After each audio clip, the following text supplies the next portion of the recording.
Hi there, I'm Dean Heskin, President and CEO of Swiss American Trading Corporation. Thanks for tuning into our podcast, The Secret War on Cash, where we take an in-depth look at some of the different dynamics that are ever so changing in the financial markets and our economy. And we've got some doozies today. In fact, I'll start here with the first one, the headline or the title of the article, Catastrophic Fannie and Freddie Looking to Dump Massive Liabilities Onto the Public. I have with me my co-host, Chris Agelastos. Chris, I actually, for this article, which I don't always do, rarely do I actually print the article. But this one I did because, and for those of you tuning in, you can see the link in the description on this podcast. There's a lot of stuff in here in terms of what's going on here. I mean, this is like, I don't know, it's from King World News. It's almost kind of like diabolical in a financial way, I would say. I'll get into a couple points and then I'll let you talk about it, Chris. But I highlighted a few things. First off, so what we're talking about here is Fannie Mae and Freddie Mac. And for those listening, if you're not familiar, Fannie Mae is the Federal National Mortgage Association, and then Freddie Mac is the Federal Home Loan Mortgage Corporation. And they are government-sponsored enterprises, which is a really interesting term, government-sponsored enterprises, GSEs they're known as. Their job is to buy up home loans from banks and lenders after those loans are made so banks can lend more.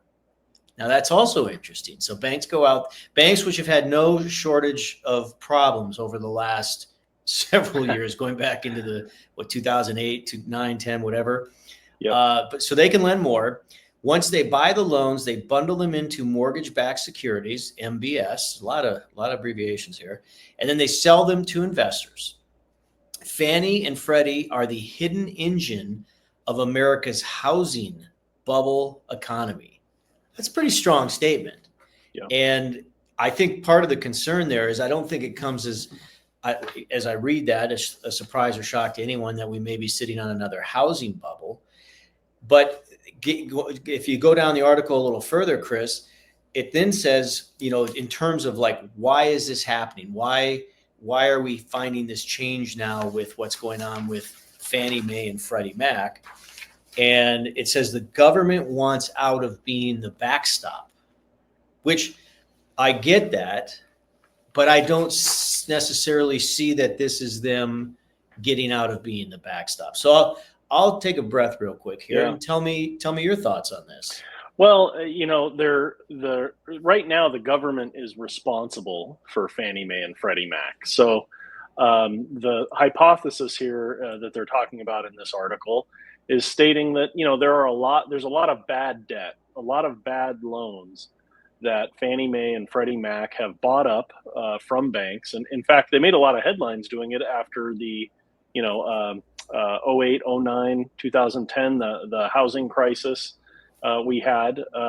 Fannie Mae and Freddie Mac bought up a lot of those loans. A lot of that is still in there, and the idea here is that if enough defaults happen, which defaults have been picking up, we've seen in the statistics over the last year, if enough defaults continue to happen, that could put Fannie Mae and Freddie Mac in a bad financial situation where the government has to bail them out because the government is responsible. Which they've done before. For all of that. Correct. Yeah, it wouldn't be the first time, but the hypothesis here is that what they're trying to do, they're saying is the current administration is basically try to unload that risk to investors, pass it off to the stock market by offering this IPO, which normally when you hear of a company doing an IPO, it's a company that has started up, is growing, has done very well, and now it wants to go public. And people oftentimes are excited to be able to get in and buy IPO stocks at a relatively good value is the idea. And as the company grows, they make money. So what they're talking about doing here is taking Fannie Mae and Freddie Mac public and selling shares, which typically would be bought up by a lot of large pension funds, different mutual funds, and now individual investors like you and I who are putting money into our 401k into say a growth fund, will now share in the risk of these bad loans that Fannie Mae and Freddie Mac are holding. And so if they default, now it's not the government's responsibility. The government doesn't own them anymore. It's going to be passed down to the investors, which means the share price will drop. We would all of us holding money in those funds would be affected. And essentially, we would sort of be bailing them out in a sense, or at least taking the fall, because we're owners of that company through the stock market. Okay, 100%. And you touched on a few things. So Trump is meeting with banks and meeting with investment firms in order to try and, I'm not going to say fix this mess, but, put a different slant on this mess. Let's call it that. And this is not a criticism of President Trump. I mean, it's what he walked into. Yeah. There is a problem that exists. Something has to be done about it. You hit on one of the main points in this article, talks about how, to me, like the real problem is, well, there's several, but like passing this along to investors. They specifically cite, how to go to pensions, mutual funds, and things of that nature, who are going to be absorbing, we'll call it the blow. But in here they talk about, so what is Trump doing? They're saying step one, pretending to, quote, restructure them by offering shares to the public. Okay, the people. Step two, offload bad debt, risk onto investors, mom and pop funds, pension plans, mutuals, like I just said. The third step, use the new capital from that offering. And that's an interesting thing too, because they're going to be raising more capital through this to paper over the massive black hole in their balance sheets. And then on the fourth step, when defaults explode, the losses hit the investors, not the Fed and not the banks. That's what's key and critical there. And this is no fault of these investors. In fact, if you had to point fault, it's the fault of the Fed and the banks, but yet they're able to yet again pass that along to taxpayers, and in times past, largely taxpayers. In this case, it's a little different shift because it's now going towards investors because they're creating a new investment vehicle. And I like what they said here right after all those four steps. They say it's not capitalism, it's parasitism. And it really is. I mean, it's a really, really probably appropriate explanation or description of it. So, I mean, this is kind of like almost unbelievable, I'd say, somewhat surreal. Like it says, with inflation spiking and housing affordability plummeting, the mortgage market is in trouble. Okay, I buy that. Here, Trump wants to inject capital into the system without direct stimulus. I also buy that because that's exactly what's happening. But then it goes on to say, with these, and they're issuing them as IPOs, which IPOs are always like looked upon as like the kind of like the crown jewel of investment opportunity. And at the end of the day, what they're saying is that banks will walk away with the underwriting fees and the leverage. And again, it's that average investor who's going to get stuck with this. And then another interesting point, they say this in quotes, Chris. Okay, it says Trump meeting with the major banks. They are bringing on board in quotes. So I'm assuming somebody said this, strategic partners. Okay, to lend the IPO credibility. And they say expect names like JP Morgan, Goldman Sachs, and B of A to benefit. And that, I mean, I got to tell you, that seems, again, somewhat diabolical almost when they're bringing in names like that to give this IPO credibility. And we can look at, again, the government wins, the banks win, the investment firms win. The loser is the average investor. Yeah, that's right. And that's the real challenge here is it's another case of the rich getting richer, right? The banks and the investment companies are doing well. The government is offloading the loss or the risk, and the average investor is going to take the fall. Yeah, and the two parties most responsible for the mess are the two parties that are going to probably benefit the most.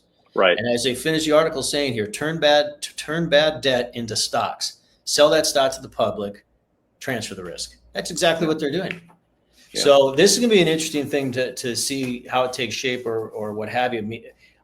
Hopefully it doesn't happen. I don't know if this is a guarantee that it'll happen, but it's like I say, I mean, you could make a movie out of this. Well, right. They may in a few years if it goes well, bad. they did a few movies about some of the other crises that Yeah. we've had. All of them, Yep. actually.